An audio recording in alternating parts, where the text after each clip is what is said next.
what is a linotype? Well, we just called it a typesetting machine to start with, because that's what it does. It's called a linotype because it makes one line of type at a time.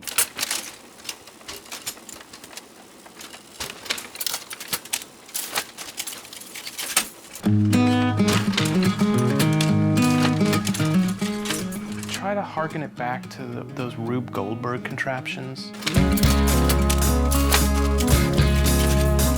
It is a 2-ton contrivance that stands 7 foot tall. The absolute pinnacle of late Victorian engineering. Where like the canary pops the balloon. And they're insane. You couldn't explain to them what it is. They say, that's just a big typewriter. And the bowling ball rolls down and scares the cat. Cross between a typewriter and a backhoe and a pop machine. Canary pops the balloon cracks the egg, and then I have my breakfast.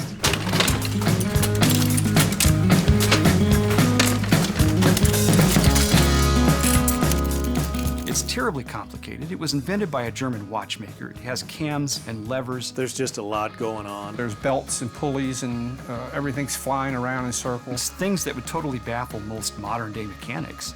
And yet, strangely enough, it works. It requires you to know the machine, and you understand its limitations, and you understand that it can kill you. That burned me pretty good, yeah? It is very intimidating. I do sort of live in fear of it because it can be kind of rattle-trap at times. It gets to be your friend or your enemy, depending upon how it's working. It's a fascinating machine, A, and B, it's a complete career dead end. I tell people that once you get ink and type metal in your blood, it never comes out. It's like a love affair. It's one of the most complicated machines I've ever seen, and it's one of the most fun things I've ever been around.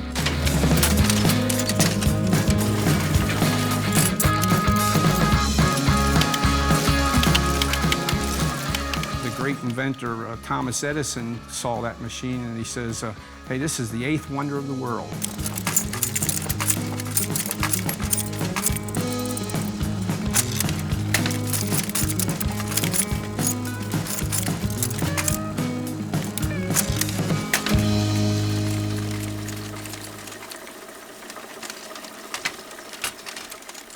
A linotype is a great means of speeding up the production of typesetting. Instead of the old cumbersome method of setting type by hand where you're using one hand to pick out a piece of type at a time and put it into a composing stick, you're instead able to sit at a keyboard, type as fast as you can and as fast as the machine will let you go, and compose type that can then be printed from.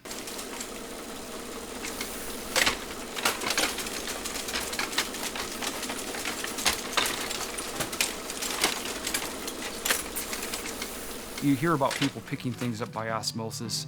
I kind of think that's true because this is a case where I watched and observed, and a lot of what I learned about the linotype I learned from my dad. Oh yes, I taught him.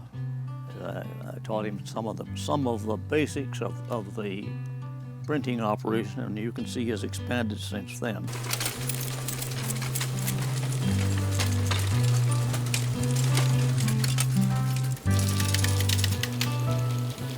I tend to set maybe a few more mistakes than my dad would, but he has always been willing to proofread for me and correct those mistakes. I can spot a mistake a mile away.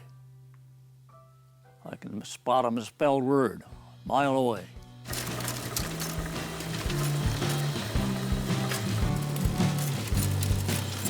It takes a special breed of person to run it.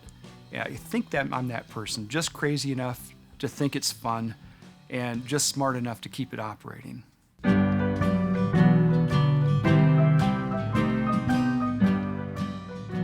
Once the operator is done casting his slugs, casting the page, he will take the slugs over to the proofing area. Here we got some of the type that we set over on the Linotype today. I'm going to put it in the bed of the proof press. And the slugs will be locked into the bed of the press here and inked and printed to determine if there are any flaws. Lock it into place with some miscellaneous furniture.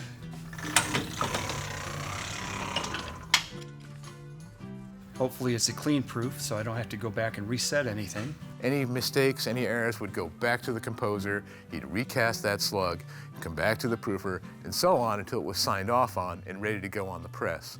And when it went to press, it went on to press something like over here. Later on, they learned that if you have multiple editions or multiple presses in major urban centers like New York City or Boston or Chicago, it's kind of a pain to proof multiple lockups of type when you're running 4 presses, 6 presses, 8 presses at a time. So they would make a cast of an entire form and put the identical cast on all of their presses, so that way they could meet the circulation demand. And that's how they printed newspapers in volume in the day. Ever since I've been very young, there's been some tendency from my family to, at least my mother, on my mother's side, she wanted to show off her kids.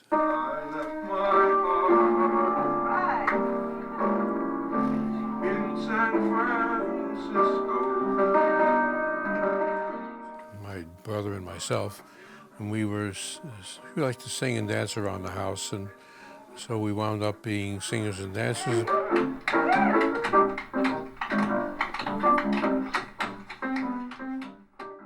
When I was 9 years old, I was running a little printing press in my own house. I think my circulation of my newspaper was 20 people, all tenants in the building. I spent 35 years working for the New York Times, and that was my life. And I guess I was just built for that kind of work, as the other people were as well. They didn't think much about it, maybe it was just a night's work to them, but I may be more sensitive, and I could see this was a story every night, the story of our lives, the story of the world's life. The world is being made new for tomorrow. What happened today, you'll find out tomorrow, but we're doing it to get you to that stage.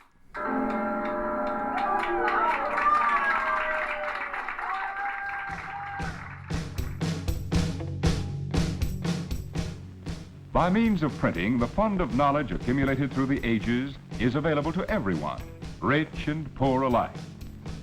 Printing is essential to all education. All the other arts rely on it. Religious movements depend on it. Business could not function without it, nor could government. The only thing available in people in the 1400s, anywhere, was handwritten manuscripts. Books are falling apart as fast as people were reading them, so the scribe was just recreating the book because they were disintegrating. Monks in an abbey writing a Bible for months and months and months for one Bible. And once you wrote a handwritten Bible, which took you 1 or 2 years to produce 1 or 2 Bibles, that's all. You know, you had produced a work of art, but you hadn't produced anything for mass culture or for mass education. A lot of people think that Johannes Gutenberg invented printing, and technically that's not true. People printed for centuries before Gutenberg came along, but they just never very good at it. What Gutenberg did was invent the way to do it, which was the most efficient way. That involved making a press, one not unlike this press here. So all of a sudden came the printing press, and shortly thereafter there were hundreds of printing presses, thousands of printing presses in Europe, and thousands upon thousands of people were reading, were getting information. So there's this huge explosion. And people thought probably, my God, how can we possibly absorb more? The next big one was the Linotype. Linotype is the embodiment of a different age. The age when letterpress flowered, when it was in its grandeur. And the problem is very few people know about it. And I still believe that one of my roles in life is to help the memory of the industry.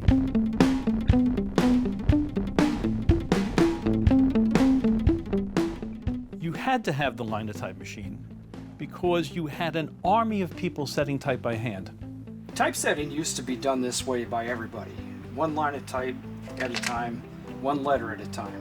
It was slow, it was cumbersome. You have a case in front of you, you take one letter at a time. So the first thing is you've got to find the letter and select it. Then you have to assemble it into a line. Then you have to return all that type back into the case. And that was tedious, slow, hard work. If you have a drawer of type and you're making a book and you run out of lowercase e, you got to make more type, or you got to break down pages you've already made. So that's what they call being out of sorts. A piece of type is called a sort. Out of sorts, you're screwed. was money to be made in mechanized typesetting because newspapers had a phenomenal investment in the number of people required to set type by hand. So there had to be some method for mechanization, and that's what they were looking for. And so they began to look at the various processes and try and think of ways of speeding them up. They tried all kind of schemes. They tried having a funnel and dropping the letters in, trying to line all kinds of ideas, anything they could think of. And so from the 1860s to the 1880s, there must have been 50 or 60 different attempts to mechanize typesetting. I'm standing in front of the page compositor, a machine that had a very big role in Mark Twain's life. The most famous investor was the American novelist Mark Twain, who invested most of his fortune in the page compositor, which did not work and forced him to go bankrupt. But generally speaking, all through the 19th century, hand composition was the norm. And it wasn't until the final years, about the 1880s, 1890s, that serious attempts were made. But none of the people who started down the road to invent a mechanized typesetting machine succeeded. The one success came by accident. It all starts because a stenographer wants to transcribe his notes faster.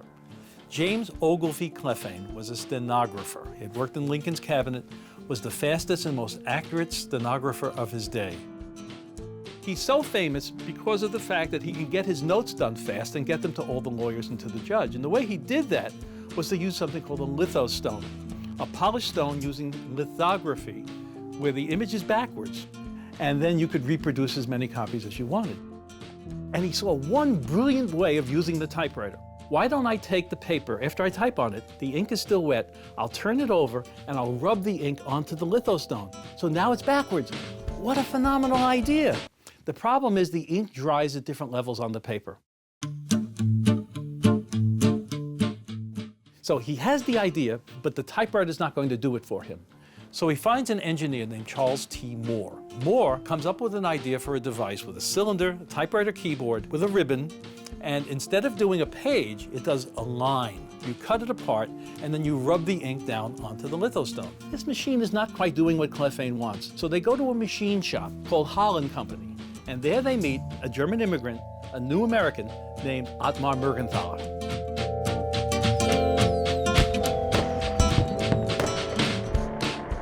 Mergenthaler helps them develop some of the ideas for this machine, but says it's really not going to work. It's not going to do what you want it to do. He helps them develop another version of it, but it doesn't do it either. He says, no, the only way is you're going to have to find a way of using actual type. Well, Clephane has another brainstorm. He says, when you use the typewriter, it impacts the paper. There's pressure there. Why can't we use this new material called paper mache? They raise money, and they develop a machine which we call the first band machine. And all the letters are on a metal band, and they're all sticking out. They're all in relief. You hit the keys, and they line up all the characters in the line. You force the paper mache into it, and then you get an impression. You then put it down, put molten metal into it, and you get a line of type. Okay, great idea, doesn't really work. They raise more money, and they developed a second band machine. And this time, all the letters are recessed into the bands. So you line up all the bands, you have one line, you force molten metal in, no more paper mache, you get a line of type out. Okay, it works, but every letter is the same width. So the capital M is as wide as a lowercase I. So typographically, it's not very good.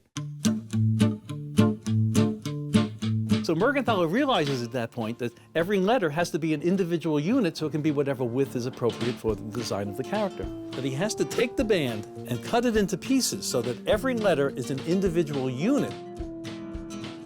He can move those units around the machine and then assemble them into a line. So they now raise more money. At that point, Mergenthaler creates the blower machine, which uses the individual matrix that moves the matrix around the machine and actually can work.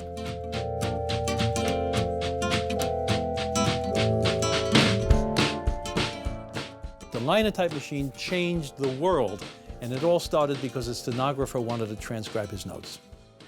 It was, in fact, a modern feat of engineering. Hard metal molds for letters of the alphabet, called matrices, could now be brought into contact with molten type metal. The result? A metal bar of type, a linotype. The inventor's name was Ottmar Mergenthaler. Otto Morgenthaler. Otmar Morgenthaler. Otmar Ludwig Morgenthaler. The TH is not pronounced, it's just Morgenthaler.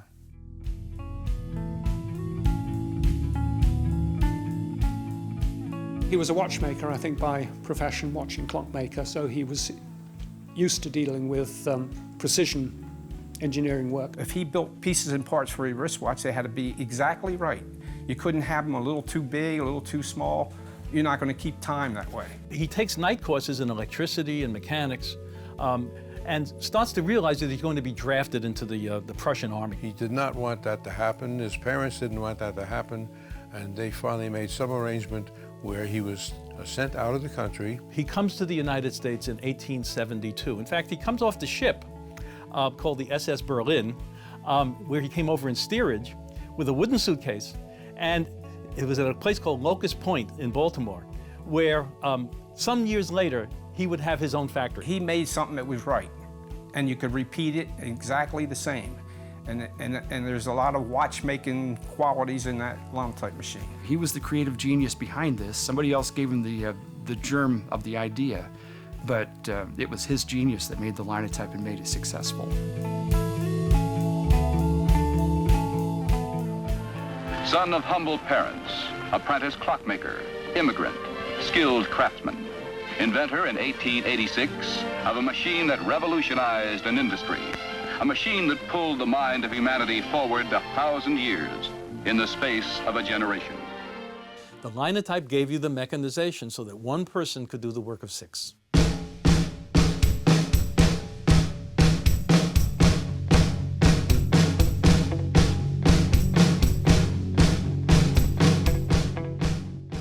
It could set type 6 times faster than a man could, and you didn't have to throw the type back into a type case when you were finished. The hand compositors, the typesetters, when they heard, oh, there's a machine going to come and replace you, they started to worry, I'm sure, because they thought, oh, we're going to be out of a job. But no such thing. Because the Linotype was such an effective device and it replaced all these people, within a decade after the Linotype, they were up to the same number of people they had with handset type.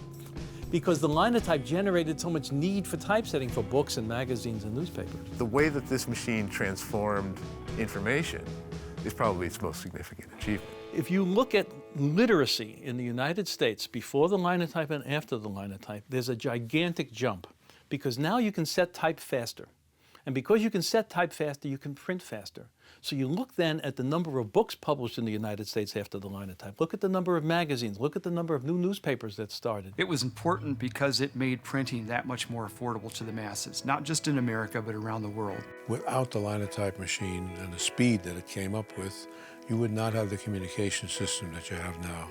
It's really something to think that just a machine that makes letters from a German immigrant from Baltimore could have such a deep effect on people and society.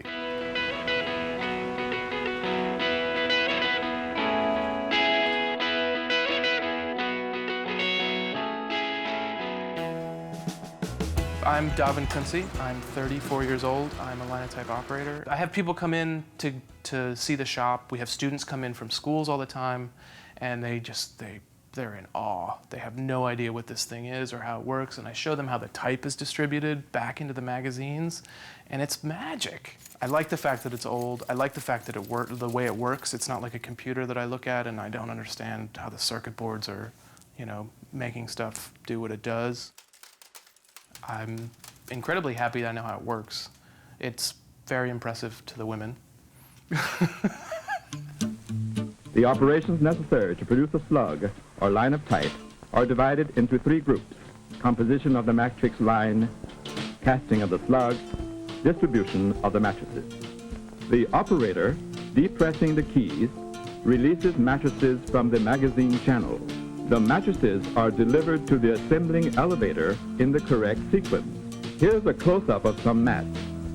You can see the letter that has been punched or engraved into which the molten type metal is going to be injected. The line of matrices is sent to the casting unit. Against the opening of this mold, the mat will fit perfectly. The plunger injects the molten type metal into the mold. The slug is ejected into the galley. At the same time, the mattresses are transferred to the second elevator and raised to the distributor. Here, they are returned to their respective channels in the magazine.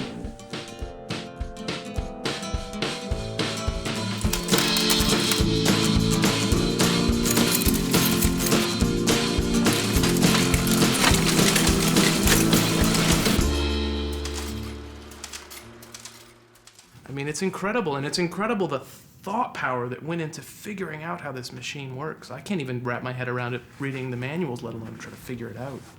We would call this a type matrix, and this is, of course, a size to explain to people because it has to be seen. The mats, these are little mats, little things like this.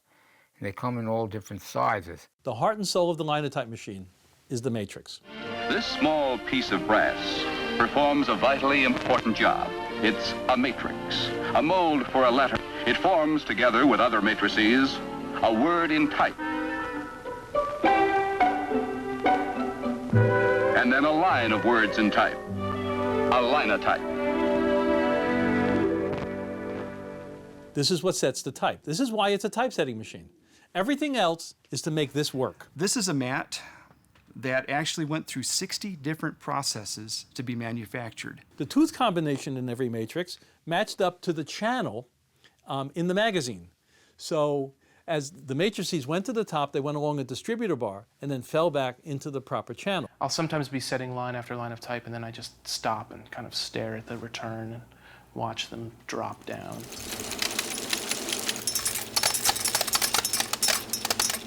And then realize I'm supposed to be doing work. A steel wedge known as a spaceband is assembled between one word and the next.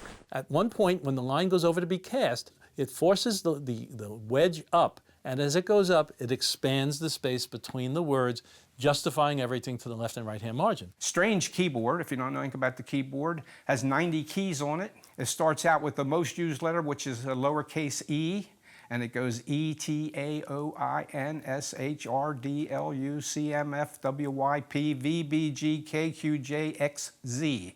So Otmar put all the lowercase letters on one side based on frequency of letter use, all the caps on the other side, and everything else in the middle. So you look at the keyboard, it's E, T, A, O, I, N, S, H, R, D, L, U, Etern-Sherdlu. Now the reason that became famous was there's no backspace key or delete key on a Linotype. If you made a mistake, when you started typing and you made a mistake, you started in the wrong line or whatever, you couldn't abort easily. So what you would do is run your finger down the first two rows of keys, and then when the slug came out and it said Etern-Sherdlu, you'd throw it back in the pot, no one would know what was going on.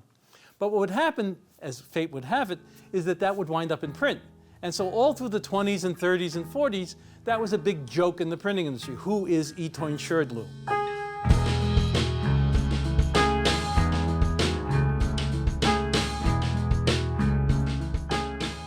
The Linotype machine was important on several aspects. On the most important of all of them is its contribution to journalism. Because whether things are looking nice or not, the ability to have a newspaper coming out every day is non-negotiable.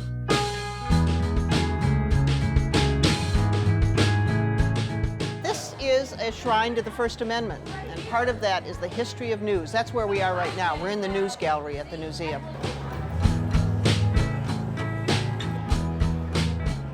Right behind me, you'll see things from front pages from 1940 to 1945. We're seeing all of World War II right here. And every one of these papers was set with a Linotype machine by a guy, probably in a very hot room, really squinting to get every single word right. So Linotype was able to take the words of a few people and make them available for a larger audience because it made newspaper production possible. It's this machine that made it possible for newspapers to print 2, sometimes even 3 editions a day. The newspapers went from 8 pages to 48 pages, like almost overnight. The cost of newspapers was driven down. It used to be a dime and a nickel a piece. Pretty soon you saw the New York papers selling for a penny a piece. You can take longer stories, you can take more stories, you can print more often, you can print faster. They had to have content that would attract readers. Therefore, the stories became more salacious, the headlines became larger.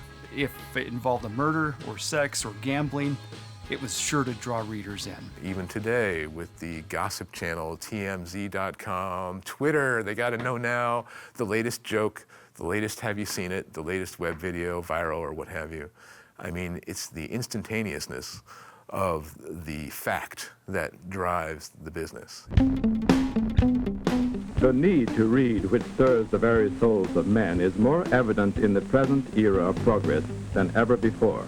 Publishers, bookstores, and newsstands pour out thousands of books, magazines, and newspapers every day to inform, instruct, and amuse. The greater part of these printed materials are made possible by various types of mechanical typesetting.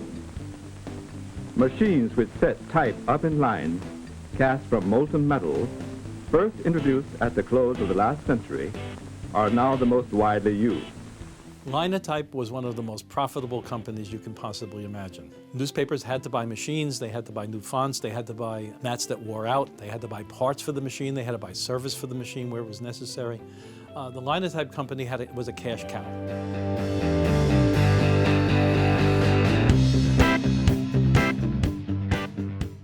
Beginning in 1886, the Linotype spread rapidly through the United States and Canada, but almost simultaneously in Western Europe and the English-speaking world because of the British Empire. And by 1928, the Linotype reigned supreme as the primary typesetting device throughout the world.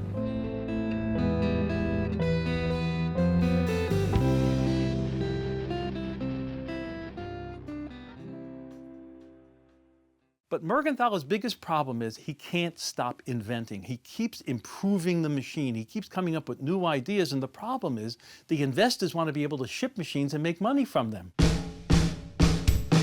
He ruled with an iron hand. Just the way he ruled his workers at the newspaper, he ruled everybody at the company. Whitlaw Reid wanted to make money very fast. Otmar didn't want to build the machines that fast. There's a picture of Whitlaw Reid standing next to Mergenthaler. He was listening to what Mergenthaler said, but Mergenthaler was not an equal to him. So they start to become at loggerheads. It gets to a point where Reid starts really hitting the machine as being bad. The machine's not doing what it's supposed to do. What he was doing that for was basically, he thought the stock price would go lower, he would buy more of it. He wanted to control the whole thing himself, and all the records that are still out there are very ashamed. You should be ashamed of what he was doing. Otmar was a perfectionist. And again, he couldn't stop inventing. This is another thing that drove Reid crazy. Reid had his own set of problems. He was a taskmaster. He was demanding. He wanted everything immediately. He put a lot of pressure on Mergenthaler, but Mergenthaler put a lot of pressure on himself. But he also had the problem of working very, very late at night. He had a family to take care of and afford. And with all of those things, his health began to go. Otmar Mergenthaler unfortunately died of tuberculosis when he was about 44. He didn't live to see the great success that the Linotype eventually became. If he deserves anything, he deserves the respect of being the person that we should be thank you for what you've done. You put the world 300 years ahead by inventing the Linotype machine. It's almost the story of the American dream. He comes to America with nothing. He goes on to invent the machine that will change the world. And yet, almost no one knows who he was.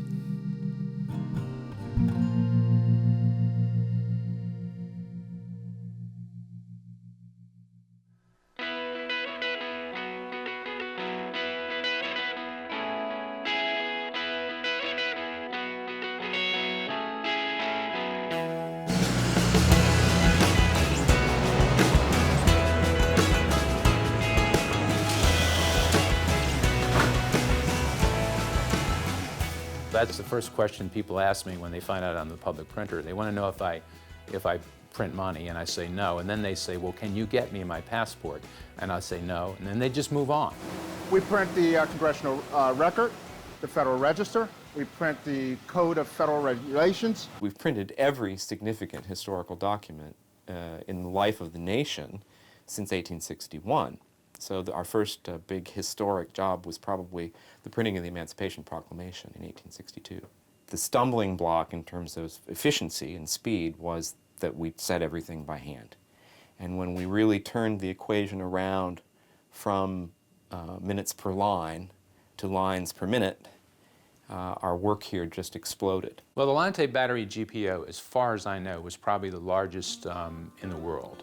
I think there was about 150 in total throughout the building. And it was just something to see, all of those machines lined up all the way full length of the building. And the noise was pretty loud, all those machines running at one time, pinging away, and men shouting and moving around. And it was almost like a ballet of machinery and men moving around, trying to get this thing done, because every night the record, had to get out.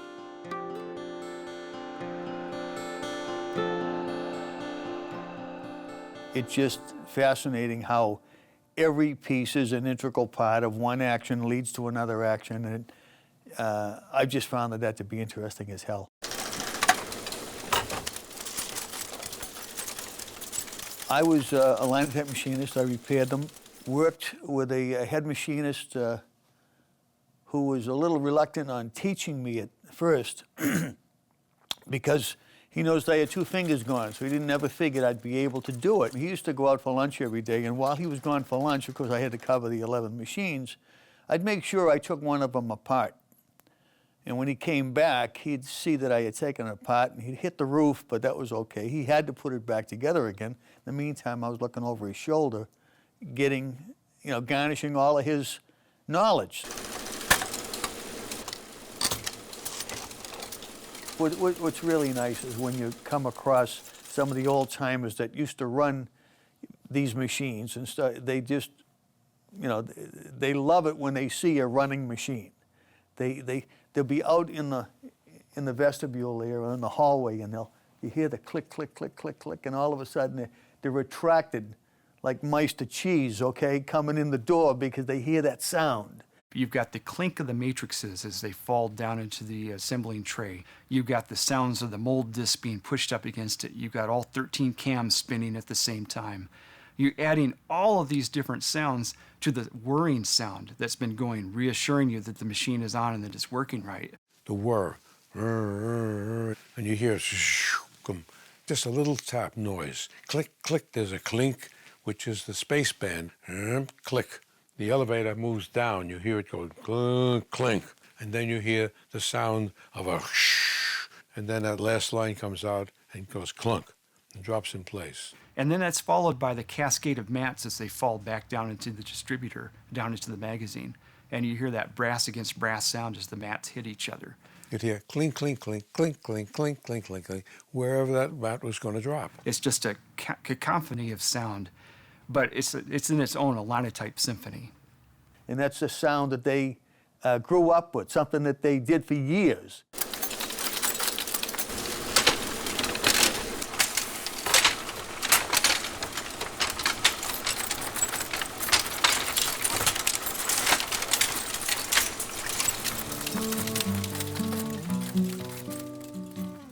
If your mouth keeps your hands from working, keep it shut. So that's a pretty good motto. These people that ran them were really irreplaceable. I mean, you just couldn't put anybody down at a machine and say, you do this. It took several years to really become a decent printer at a Linotype machine, and really many, many more years to become really a good operator. Linotype compositors were the preeminent laborers of their day. This wasn't just a job. This whole thing in this newspaper age, it was a calling. It was something bigger. They were the artists. They were the people that created this wonderful, beautiful typography that we try and emulate today digitally.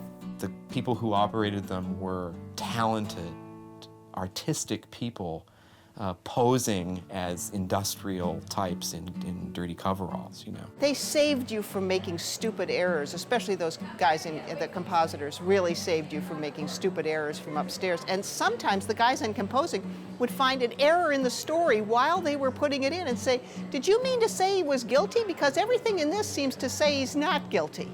What did the jury say? Was he guilty? Oh, I forgot to put not in, and it went through everybody, and they never caught it. But you know who caught it? The guy down there with the cigar that's putting it in. The goal was pick up your paper at the door of your house, 7 o'clock in the morning.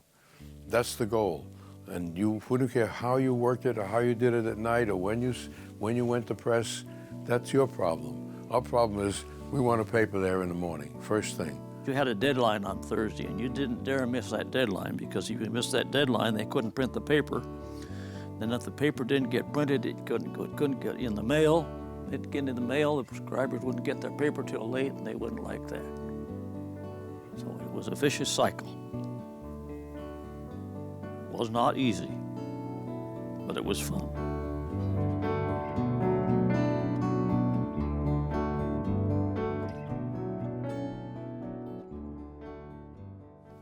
I was sitting there at my machine doing some classified advertising, I guess, and along came some people. I could see them from a distance. The foreman of the composing room then came over to me, and he said, "Carl," he says, "we have some visitors." He brought all the people over, and then there was this woman, and he says, "Oh yes," he says, "and this is Marilyn Monroe." He could have knocked me out of my chair if he wanted to, but I took the shock. I said, "Okay, Marilyn Monroe and anybody else, you still all have to learn something about the machine at once." And I set up a linotype in her name. I said it in boldface, so I know she would like that. And I gave it to her, and I said, "This is your name on the piece." And she looked at it, and everybody else was looking at it and looking at me, I guess. And she said, "Thank you very much." And she kissed me on top of my head, because I'm sitting down here, and she's standing over me. And I said to myself, there goes the day. That's all they're going to talk about now today is my head.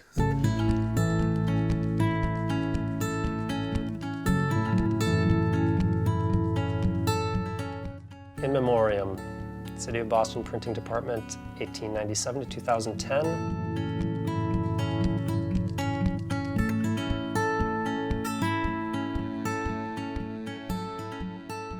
All right, good morning, ladies and gentlemen. Welcome to the City of Boston Graphics Art Printing Equipment Auction. Today we're going to be auctioning off the assets of the printing department. All right, here we go. Lot 101, the Heidelberg 4-color Perfector. And how much? Let's start off at about $20,000. $20,000 to get it going. $20,000 on bidder, now $22,500. Any interest in the Linotype machine? $500 in the Linotype? $500 quickly? Couple $100? Any interest at all? Any interest in the Linotype? $100. $164, $100. $10. 10, not 20. 10, not 20, not $20. 10 are now 20. 10, not 20, not 20. This action is killing me. I'm here attempting to and successfully acquiring a Linotype machine for the museum in Waltham. $10 now 20? Any 10, 20? You want them both? You're going to take both of them, right? Take both. Take them both. I think I spent $10 for a machine. Whether I bought one machine or two machines is a matter of conjecture. This gentleman is from one of the museums. I want you to go visit the equipment. They were sold for $10 to the Museum of Industry and Innovation out in Waltham, Mass. And so they are going to be setting up some sort of demonstration to show people how Linotypes work.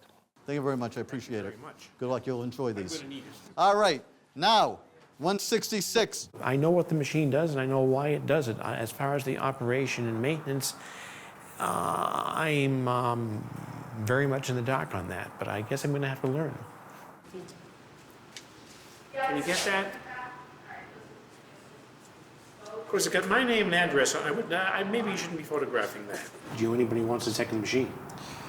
Offhand, I don't, but Dave Seed, because he travels the country. Why don't you get the word to him? Because I definitely do not want a second machine. They're going to skin me for the first one. You really, really should make touch base with Dave. Let me give you my name, and I'll give you my phone number and my email address, and he can get to me any way he cares to. I'll be very blunt. Yeah. You're going to have to get to him.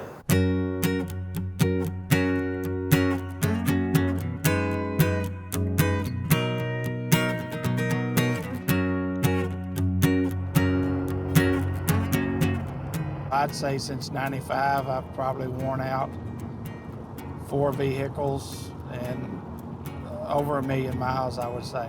Beth and I will get in our vehicle and we'll start in Tennessee and we'll make a whole circuit of the West Coast or the East Coast and might work on anywhere from 20 to 100 jobs. We want to teach everybody in their own print shop how to take care of their own equipment, because there is nobody else that's going to travel like we do. It's good that we both get along with each other fairly well. Otherwise, I'd be hanging outside the window sometimes.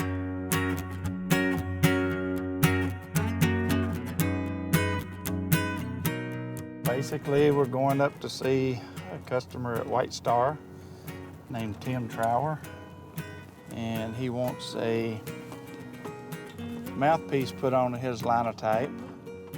I went ahead and dug out screws. Your choice of mouthpieces. Okay. Probably. How big a type do you set? These are not mouthpiece screws. Oh, nope. This is F65. That's mole screws. I don't see any mouthpiece screws in there. Okay. Let's go to the second location. Looking for F2791. Is the part number. Okay, 308 is the gas equivalent. When I look at the part, sometimes I know the number, sometimes I don't. There's a spring down there on the lift that's a BB479. The rubber rollers are part number H2601 for the smooth one. The keys are H74, sometimes they go bad. Plungers an F898. What we're going to replace is this piece right here. It's called the mouthpiece. That's the old used one. This is the brand new one we're going to be putting on. To run the machine, the puppy dog tail needs to be up. Now we're going to partially cycle the machine. We'll stop it right there. The mold slide will come all the way out of the machine.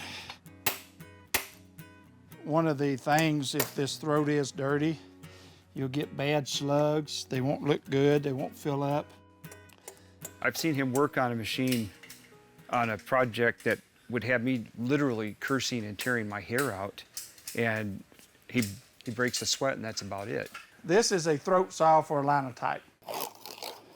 You want to saw on the way out, so you're pulling the dirt out with you. You don't want to push the dirt back in.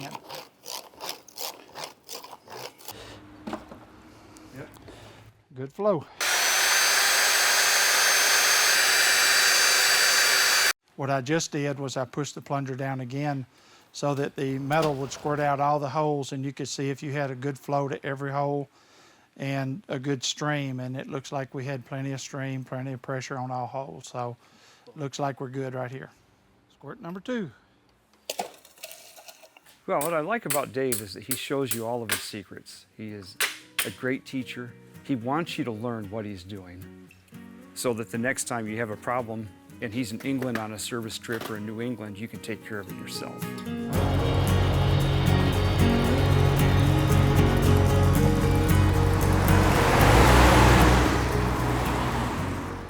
It's a big industrial machine. And the uses today are not in that industrial setting anymore. They're in studio settings. They're in small shop settings. My name's John Christensen, and I'm the first among equals at Firefly Press in Boston, Massachusetts. We are a commercial letterpress printing shop. Letterpress has, of course, long since disappeared as mainstream commercial commerce, but it has come back in recent years as a craft. At one point, it's just how things were done. People weren't too precious about it. But I think given the way that technology has evolved, I think there is a certain amount of integrity in the process that I respond to. Letterpress is increasingly being seen as something quite special, not because it's changed, but because the rest of the world has changed. And now the bite and the use of the nice papers and the brilliance of the colors and the physical presence of the printing is something that people now know to appreciate and to desire. I love the fact that sitting down at a keyboard, I have only so many typefaces. And so, you know, it's my responsibility to use them with intelligence. And here then is an element that enters into letterpress that simply does not play so large a part in any of the more modern printing technologies, and that is craft.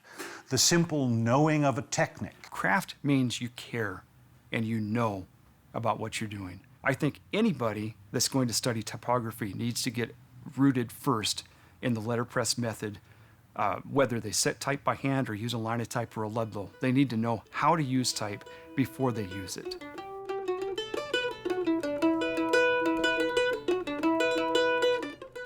I had a romantic notion of letterpress when I was a young fellow and began collecting the stuff because I never had much of a budget to work with, and the stuff was all free.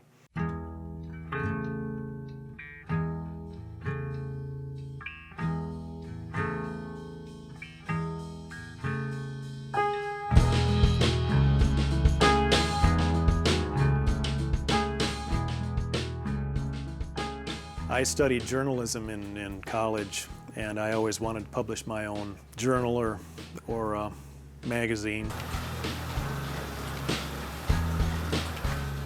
The Almanac tackles a lot of land issues, environmental things, sort of the cultural health of the state. I don't think there's another publication in America on this scale that's done hot metal. Elln is one of those angels who happened to be around when I was starting out, and his career, because of the technology, his career as a Linotype operator was winding down because there just weren't any left. And he started working for me, and he's always worked part-time, just he comes out when I need him.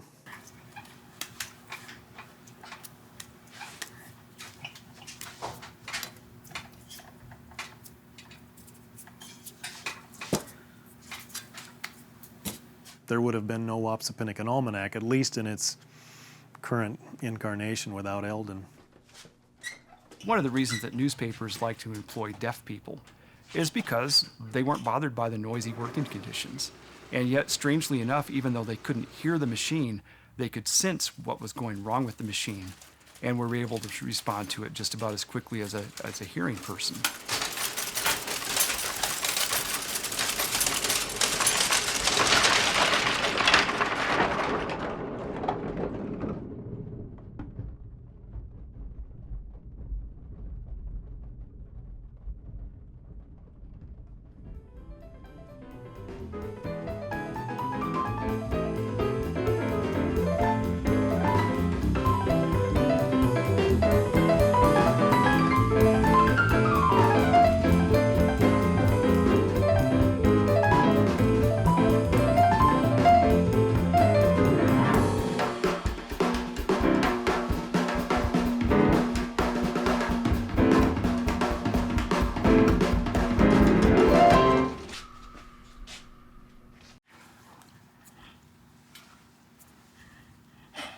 He says I'm not a show-off.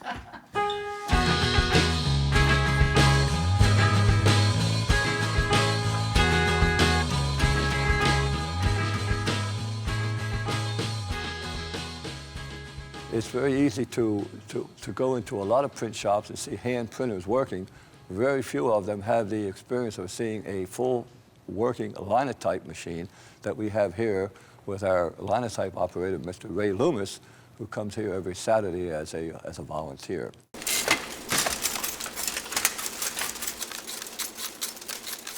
My name's Raymond Loomis. Born in Baltimore, Maryland, 82 years ago. So I've been around a while. Our machine is 75 years old, and it still runs, and it runs well. It was well maintained over its lifetime, and we try to keep it running too. When I was working by myself, which is a bad thing on a machine like that, be by yourself, and I was checking to see if the blower, coolant blower was on. And I put my hand down, and the machine came back on my hands and held it. I turned it off quick enough since I felt it, but I was stuck. I couldn't move, I couldn't reach anything. I didn't know what to do. And then I thought the only thing I can really do is to pull that advance lever and let it go do its thing. And I did, and I pulled it and squinted, and it backed right off. It didn't come any further than my fingers were already caught.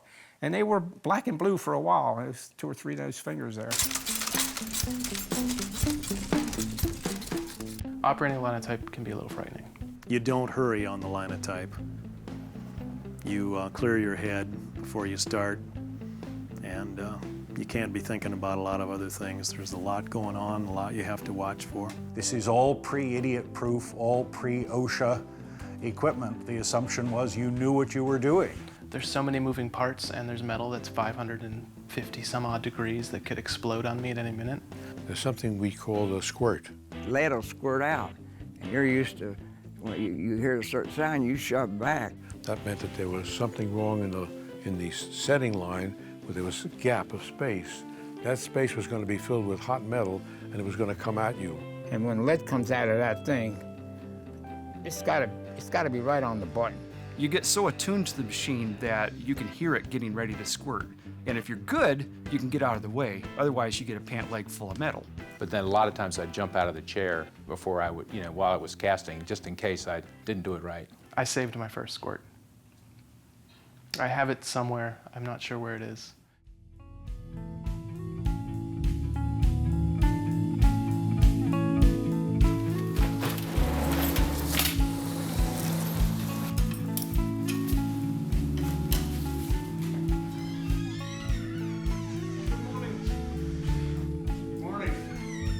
I asked the guy one time, is there anybody teaching this? And he says, no, not anymore. They used to do it all the way around the world. But I said, well, I'd like to start Linotype University 1. And pretty good idea.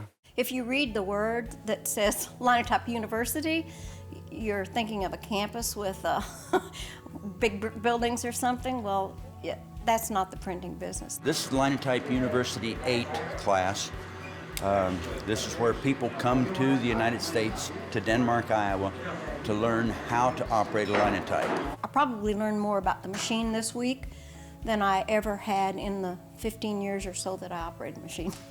People all over the country, the world, that's interested in it. Like this week, we've got one fellow from Australia and then one from England. We have a very good range of professional or ex-professional linotype engineers who are very, very generous with our advice and help. Linotype University is a unique corner of America, run by a guy named Larry Raid. This gentleman that runs this museum here and welcomed me here is Mr. Larry J. Raid, and I've got to say, we say in Australia, mate, good on you, mate.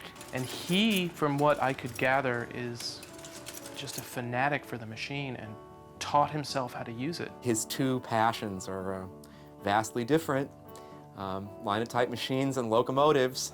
The train, it's a Davenport locomotive, an 060 diesel mechanical with a Cat V8 engine in.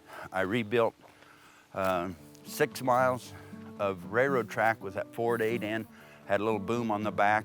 I mean, he bought a train and laid track for it, and I mean, who does that kind of thing?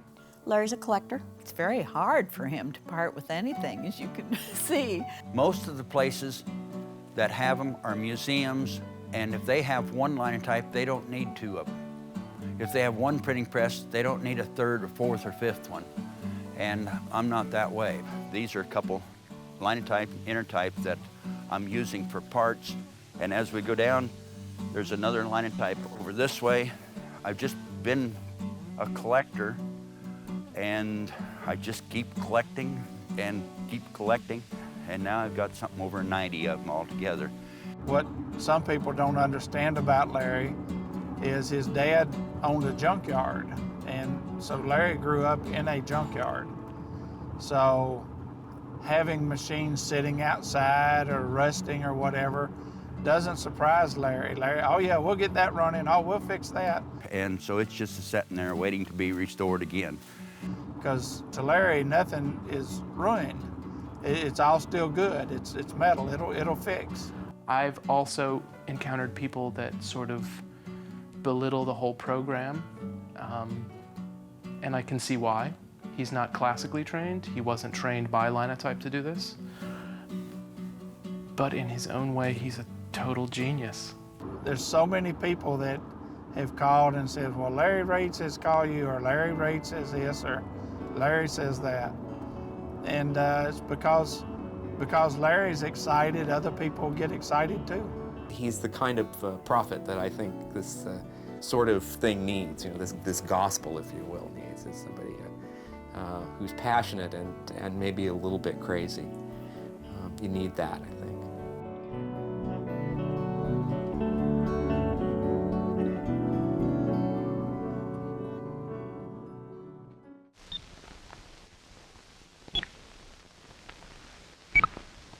People change. Products change. Everything changes. And every change adds to the problem of communications. The rate of change is accelerating. Faster, faster, faster. Stop! But you can't stop. You can't hold back the surge of change or the growth of information. It will continue in spite of you, and you're going to have to cope with it. Otherwise... The death knell for the Linotype and all typesetting machines that use metal started in 1945 when the Intertype company showed a machine called the photosetter. A photosetter mat doesn't cast hot metal at all, but it shoots a beam of light through a small photonegative in the mat onto a specially prepared piece of paper, which is then photographed and prepared for offset production. So it looked like a Linotype, acted like a Linotype, did everything a Linotype did, but photographically. Here. Okay, here we have, and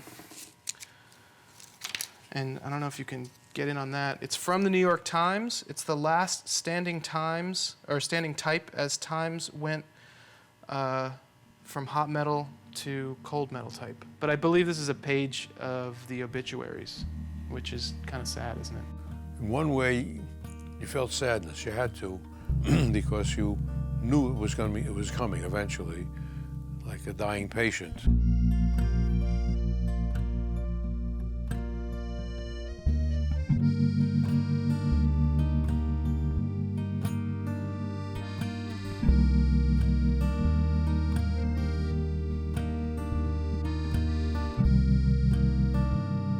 And they came to work one day, and it was all over.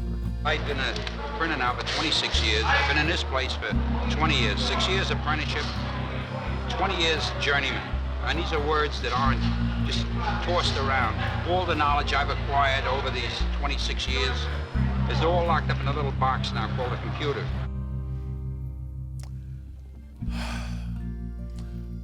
I had some guys around me, and we poured a couple of glasses out, and we said, to yesterday.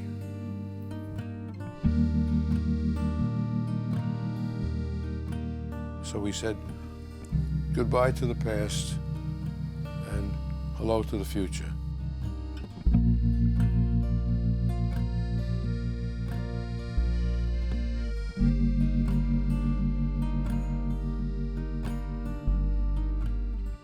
We had these machines on the back of a big truck, a dump truck, and I stopped at a junkyard, a salvage yard, and I just turned my head and pulled this lever, and it slid, those machines slid off. And I just couldn't even look at it, because I knew there was good machines, but nobody was running them anymore, as far as I knew.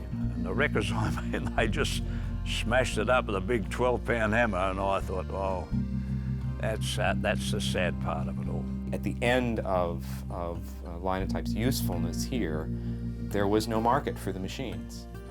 And the only way they could really be gotten rid of was to scrap them. As far as I know, they were all surplused and they were let go, and unfortunately they were probably junked. They opened up a window at the back of the floor where the largest of the Linotype batteries was, and just pushed them out into the parking lot. Pushed them out to be piled up and hauled off for scrap. They're scrapped in two ways. The machines are hauled to the junkyard and melted, and the skill sets and the expertise and the knowledge of the people that ran them is also hauled to the junkyard. All the presses, the Linotype, the proof presses, all of that disappeared. All that iron scrap went out in the back and rusted there for this. It's a cathode ray tube phototype setting system called Linotron 505. It produces high-quality topography. Machines like the Photon, the very first photo typesetting machine. Looks like a combination of a steel case desk, a typewriter, and something from Star Trek. This was the future back in 1985, and as you can see, the future is past. Well, this is the end of the tour, and this is kind of the unresolved thread of our tour. This is the computer room, the digital typesetting room, and it's very old. This is from like 1990.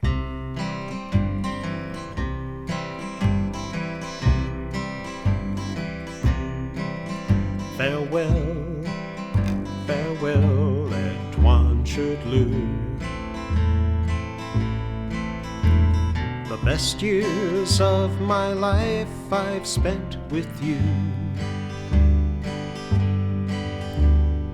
Now our printing days are at an end. You've set your final type, my friend. Computers are the thing that finished you. This is what the Linotype company looked like in Brooklyn.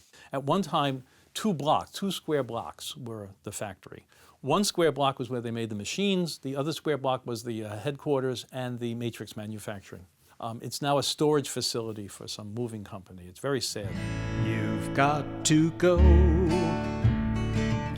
No more hot lead. The type we love to set, that way is dead. Computers and cathode tubes replaced us, but by God, they'll not erase us, 'cause we taught them everything they know. When Mergenthaler moved out of the old Grierson Street building, I walked through the building with the old building supervisor, and I found a few things, including this rather nice sign. I don't know where it had been on the walls at Mergenthaler, asking employees to keep the place clean, but I thought it was kind of nice, and I saved that, and for some reason have kept it ever since. I'm Matthew Carter, type designer, former Linotype employee. There was a huge amount of work involved, I mean, particularly for the letter drawing office, in adapting the metal types for film. My job was to explore certain advantages that there might be in this new technology, a sort of liberation from the constraints of metal typecasting. At Mergenthaler, we make a tool for the graphic arts industry. A sophisticated tool using modern electronics to perform one of the most vital functions in printing and publishing. High-speed phototype setting. I think there are some qualities that did get lost. I mean, there is often something very beautiful about the impression of type on good paper and so on, as was done in the past, if you look through the history. So, yeah, there may have been some losses along the way. For me, the gains outweigh the losses, is all I can say. I mean, if I put them in the balance, the gains win. But again, other people sitting here could disagree with me violently about that. And then I suppose the other very significant development since then has been the web. I mean, screen fonts and so on.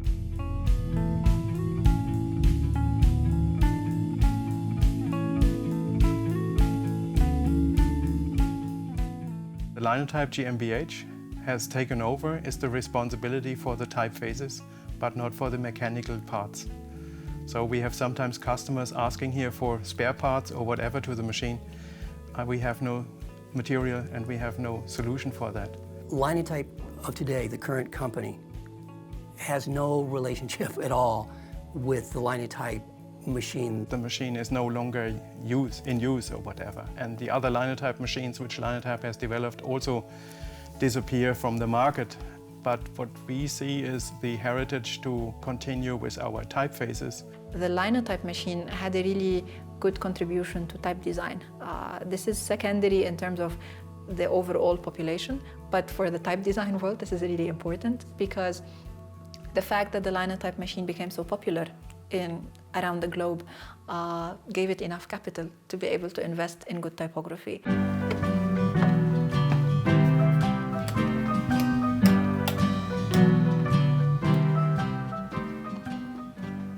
Here you have one of the most amazing archives that anyone has ever known about. It is every drawing for every glyph or character or symbol that was ever made into a matrix for the Linotype machine. This is a 9-point Caslon Old Face Italic, and here you can see the drawings for the Italic A in Caslon. They did alternate characters as well, so here's a beautiful Cap A with a swash on it. This is an example of a drawing of the kind that was made at Linotype for many decades for metal type. It wasn't just sort of this nuts and bolts, let's get black stuff down on white paper and that's all that was necessary. Linotype and Monotype were committed to fine typography. As you go through here, you actually see the history of typography. Here's Century Schoolbook. Right now in front of me, I've got Cloister, I've got Garamond, Memphis. Memphis is a square serif. Here's Devanagari. That's the first font I ever worked on, by the way. I mean, when we talk about typefaces, everybody knows the canon of the Linotype typefaces, you know, but they never really think about where they came from or how they came to be. Here's Primer, which was used for textbooks. Metro Light, which was very popular for newspapers for display advertising. Opticon, which was one of the newspaper typefaces. This is very interesting. Here's Bengali Bold. So again, to sell a machine or machines in India, they had to create a font for the Bengali dialect. Even when the Linotype machine is not there, its legacy continues because it made possible for us to have these typefaces, and we still use them today. And that's amazing to me, that the designs are so strong for this machine that they've transcended the transition into a digital face.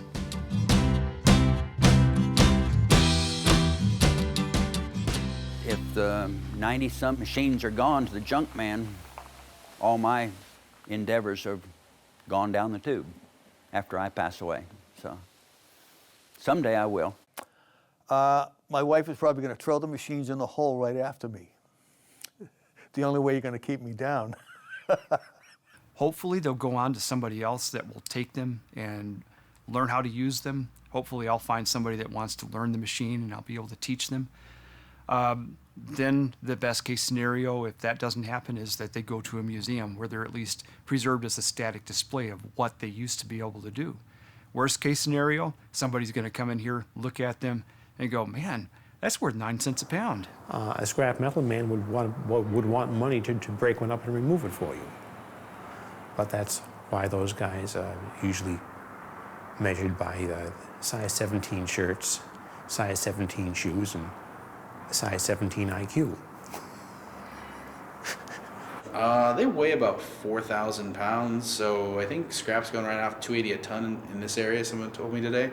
So, you know, 560 total value if you took it to the scrapyard. It is a damn shame that so much is being pushed out of you know, the back of factories, you know, just crashing to the ground or being broken up. Most Linotypes got thrown out. My dad said he's probably thrown out 1,000 Linotypes in the scrap because they have no use for them. That should give a sense of urgency to the maintenance and the salvaging of the stuff that's already out there. There's just too many. It's like you'd like to save some, but it's too many. You have to do something with it. It would cost me maybe $4,000 or $5,000 to get it operating again. We've offered the machine to a number of museums. Most museums already have a Linotype, but they too are just sitting there. They're not doing anything. Most of these machines now are headed for salvage yards, and I wish it were otherwise.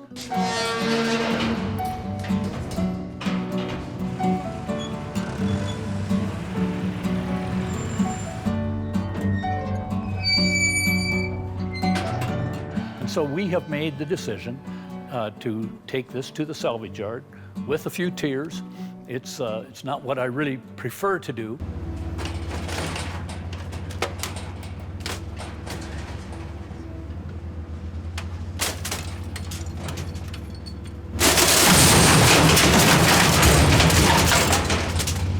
But I want to be here carefully to document the fact that that's the right decision, and it's not an easy one as we say goodbye to this today.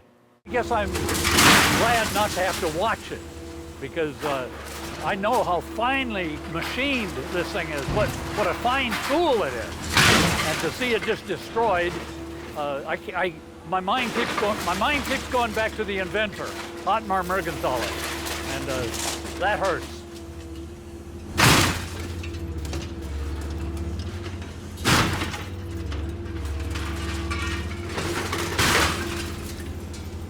Well, that's pretty devastating, but it also shows you the durability of the machine.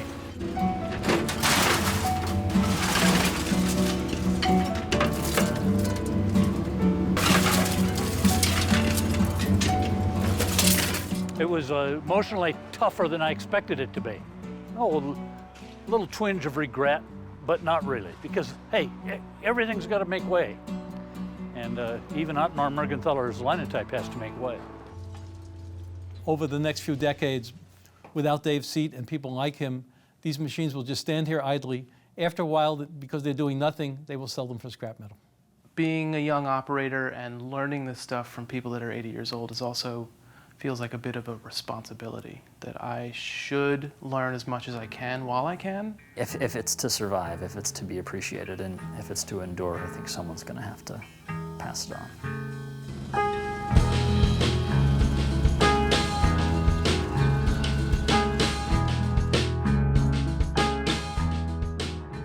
The machines themselves were put up at auction in Boston. They were purchased by one of our founders and trustees, a man named Howard Gorin, who in turn asked if he could donate them to the museum. We expected to only receive one. However, when the riggers left this afternoon, there were two here. We have two Linotype machines delivered. They still need to be connected electrically. A lot of electric wiring has to be replaced. They are going to need some mechanical attention. A lot of the drive belts have to be replaced. And from there on, we'll just see. The accomplishment is seeing them not go to China as scrap metal. I was looking for a home for the second one, and if we can find a home for the second one, I would not feel sorry about finding a good home for it, but I'll be goddamned I'm going to see this thing cut up for scrap. And that's what it boils down to. I think for most commercial purposes, you have to say, yes, it is a dead machine. You can do it all much more quickly in other ways. On the other hand, I think it's not a dead machine in that there are enthusiasts around, and I hope there will continue to be enthusiasts who find them sufficiently interesting. Anything that I get into that's new is going to be obsolete soon, so why not get something that's already obsolete and make the best of it? It's a closed system. It has become what it will now always be, so that though there's a lot to learn, one lifetime isn't enough, at least the technology stands still for you. Somebody had to say something what the future was like and who was being affected by it. So I said, I'll take the voice of the Linotype machine, and I'll be the poet. This Otmar Mergenthaler chap, the Linotype he did unwrap, created quite an awful flap within the marketplace. Type foundries trembled, then they went under. Printers' jobs were rent asunder. Investors' bellies blew rotunda, and Linotype replaced the case. Books and papers multiplied in an ever-growing tide, making wings for thoughts to ride up to outer space. Now Linotype has said farewell. Right there. Computer type it did foretell, but it let out one final yell. I've served the human race. That's it.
You want to do this one for me? Oh, yeah. All right. Take 4.